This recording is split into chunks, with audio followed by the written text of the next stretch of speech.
वानखेड़े यानी भारतीय क्रिकेट का मंदिर। और इसी भारतीय क्रिकेट के मंदिर में 3 फरवरी 2002 को एक सरफिरा, एक पागल क्रिकेट खेलने के बहाने घुसता है और इस मंदिर की गरिमा को अपवित्र करने की कोशिश करता है। लेकिन ठीक 7 महीने 10 दिन बाद भारत के कुछ डॉक्टर उस पागल का इलाज करने उस पागल के घर पहुंचते हैं। लेकिन उस पागल का इलाज करते करते ऐसा क्या हो जाता है कि मोहम्मद कैफ के माँ बाप कुछ ऐसी गलती कर जाते हैं जिस गलती को मोहम्मद कैफ आज तक माफ़ नहीं कर पाए। उस गलती को ना मोहम्मद कैफ भूल पाए और ना ही मोहम्मद कैफ के माँ बाप। नमस्कार, आप देख रहे हैं स्टोरी विद सोनू का special episode the revenge of disrespect. साल 2002 में इंग्लैंड की टीम 6 मैचों की एक श्रृंखला के लिए भारत के दौरे पर थी। भारत इस श्रृंखला के 5 मैचों में से 3 मैच जीतकर इस श्रृंखला में 3-2 से आगे था और इस सीरीज का आखिरी मैच 3 फरवरी 2002 को वानखेड़े के इस मैदान में खेला जाता है। इस फाइनल मुकाबले में इंग्लैंड ने टॉस जीतकर बल्लेबाजी किया और 255 रन बनाकर भारत को 256 रनों का लक्ष्य दे दिया। इस मैच में भारतीय कप्तान सौरव गांगुली ने 80 रनों की एक बेहतरीन पारी खेली, लेकिन गांगुली के अलावा कोई भी बल्लेबाज कुछ खास नहीं कर सका। इस मैच में भारत 49 ओवर में अपने 8 विकेट खोकर 245 रन बना चुका था। भारत को आखिरी 6 गेंदों में जीत के लिए 11 रनों की ज़रूरत थी। इंग्लैंड के कप्तान नासिर हुसैन ने इस आखिरी ओवर की जिम्मेदारी एंड्रू फ्लिंटॉफ के हाथों में सौंपी। फ्लिंटॉफ ने पहली 3 गेंदों में 5 रन खर्च किए। बाकी बची 3 गेंदों पर भारत को जीत के लिए 6 रनों की ज़रूरत थी। ऐसा लग रहा था कि हेमंग बदानी और अनिल कुंबले की जोड़ी भारत को जीत की दहलीज पार करवा देगी, लेकिन चौथी गेंद पर कुंबले रन आउट हो गए और फ्लिंटॉफ की 5वीं गेंद पर आखिरी विकेट के रूप में जवागल श्रीनाथ क्लीन बोल्ड हो गए, जिसके परिणाम स्वरूप भारत यह मैच 5 रनों से हार गया। और इस जीत के बाद एंड्रू फ्लिंटॉफ ने भारतीय क्रिकेट के मंदिर यानी वानखेड़े में एक ऐसी हरकत की जिसे देखकर संपूर्ण भारत स्तब्ध हो गया। एंड्रू फ्लिंटॉफ अपनी टी-शर्ट उतारकर वानखेड़े के उस मंदिर में एक बेहद आपत्तिजनक, वाहियात और बेहूदगी भरा जश्न मना रहा था। इस तरह का जश्न क्रिकेट के इतिहास में पहली बार था। अपनी ही धरती पर अपने ही क्रिकेट के मंदिर में इस तरह का अभद्र और अमर्यादित जश्न देखकर भारतीय क्रिकेट प्रेमियों की आंखें आंसुओं के बोझ और शर्म से झुक गई। भारतीय खिलाड़ी और भारतीय क्रिकेट फैंस शर्मिंदगी, बेबसी और आंसुओं से भरी इस कहानी को अपने इतिहास में दर्ज होने से नहीं रोक पाए।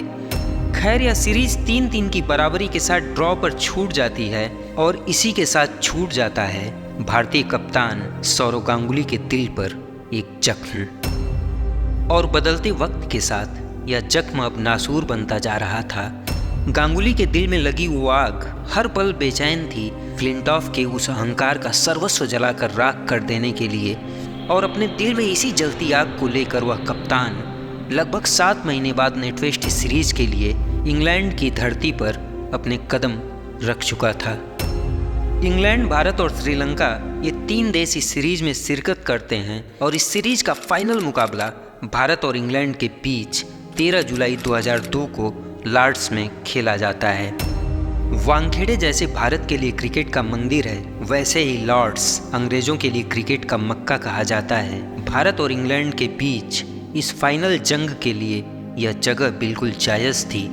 उस रोज सुबह से ही हिंदुस्तान के करोड़ों टीवी सेट्स पर करोड़ों भारतीय निगाहें अपने सपने को साकार होते देखना चाहती थी। सपना वही कि एंड्रू फ्लिंटॉफ की उस बेहूदगी, उस अभद्रता और उस अपमान का बदला भारत कैसे लेगा, ले भी पाएगा या नहीं। कुछ ऐसे ही हाल और हालात में 13 जुलाई 2002 को लॉर्ड्स की इस धरती पर सौरव गांगुली और नासिर हुसैन के बीच सिक्का उछाला जाता है। सिक्का अंग्रेजों के पक्ष में गिरता है और नासिर हुसैन ने टॉस जीतकर पहले बल्लेबाजी करने का निर्णय लिया। और इस फाइनल मुकाबले में अंग्रेजों ने अपने 5 विकेट खोकर 325 रनों का एक विशाल स्कोर खड़ा कर दिया। ये वो दौर था जब 300 का स्कोर लगभग जीत की गारंटी दे देता था। लिहाजा मैच का रिजल्ट आने से पहले ही कमजोर भारतीय प्रशंसक भारत की हार मान चुके थे। लेकिन लक्ष्य का पीछा करते हुए सौरव गांगुली और विस्फोटक वीरेंद्र ने भारत को एक ताबड़तोड़ शुरुआत दी और भारत की इस ओपनर जोड़ी ने बिना कोई विकेट खोए 10 ओवर में 67 रनों की लूट मचाई। भारत को एक अच्छी शुरुआत मिल चुकी थी, लेकिन 15वें ओवर की तीसरी गेंद पर भारत ने सौरव गांगुली के रूप में अपना पहला विकेट गंवा दिया। सौरव गांगुली ने 43 गेंदों में 60 रनों की एक बेहतरीन और आतिशी पारी खेली थी। 106 रन के टोटल स्कोर पर भारत का पहला विकेट गिरा था और यहीं से प्रारंभ हो जाती है भारतीय बल्लेबाजों के पतन की कहानी। उसके बाद वीरेंद्र सहवाग 45, दिनेश मोंगिया 9, सचिन तेंदुलकर 14 और राहुल द्रविड़ महज 5 रन बनाकर अपना विकेट खो चुके थे। 24 ओवर का खेल खत्म होते होते महज 146 रन के स्कोर पर भारत के टॉप ऑर्डर के 5 बल्लेबाज अब पवेलियन से सिर्फ मैच देख रहे थे। भारत बिल्कुल हार की दहलीज पर खड़ा हो चुका था। भारत के त्रिदेव सचिन, सौरव और द्रविड़ भारत का साथ छोड़ चुके थे।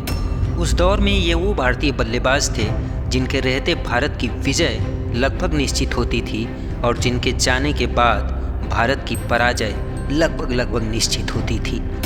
नाउम्मीद भारत के लाखों करोड़ों टीवी सेट्स जो भारत की जीत का इंतजार कर रहे थे, वे एक एक करके अब धीरे धीरे बंद होने लगे थे और इन्हीं बंद होते टीवी सेट्स में एक टीवी सेट ऐसा भी बंद होता है जो उस दिन खुला रहना चाहिए था। हार की दहलीज पर खड़े इस मैच में उस घर के लोग अपने टीवी सेट को बंद करके घर के दरवाजे पर ताला लगाकर मायूस होकर घर से बाहर चले जाते हैं और उनके घर से जाने के बाद कुछ ऐसा होता है जिस घटना को वे जिंदगी भर भूल नहीं पाते हैं। खैर 146 रन पर 5 विकेट गिरने के बाद इस गंभीर परिस्थिति में स्थिति को संभालने के लिए अब भारत के संकट मोचक यानी युवराज सिंह और मोहम्मद कैफ की जोड़ी मैदान में थी। उन दोनों भारतीय बल्लेबाजों ने थोड़ी देर तक अंग्रेजों पर नजर रखी और फिर उसके बाद उनकी क्लास लेना प्रारंभ कर दिया। अंग्रेजों की जीत और भारत के हार के बीच युवराज और कैफ की जोड़ी ने अंग्रेजों की उम्मीदों को दहन करना प्रारंभ कर दिया था।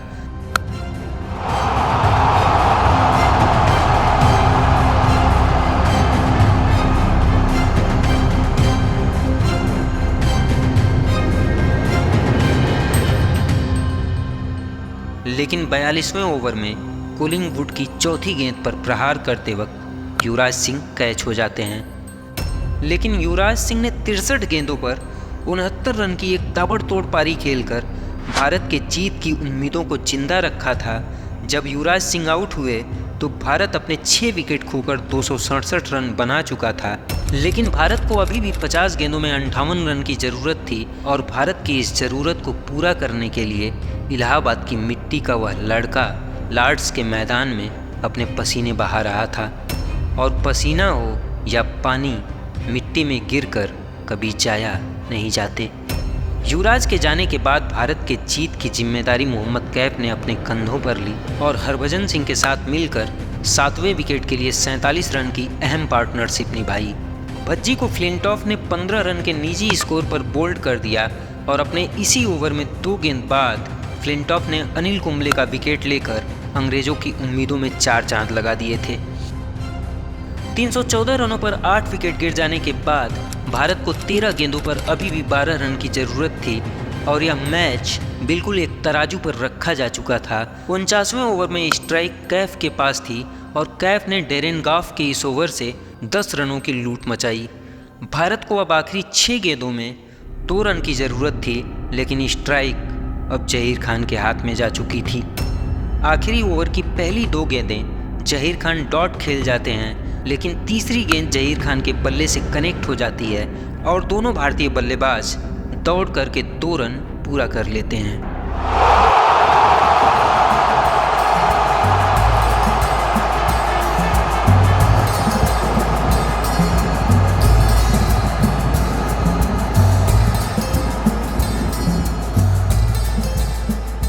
युवराज सिंह और मोहम्मद कैफ की उस पारी की बदौलत भारत ने आखिरी ओवर खत्म होते होते अंग्रेजों के 325 रन के उस विशाल लक्ष्य को कांच के टुकड़ों की तरह चकनाचूर कर दिया था।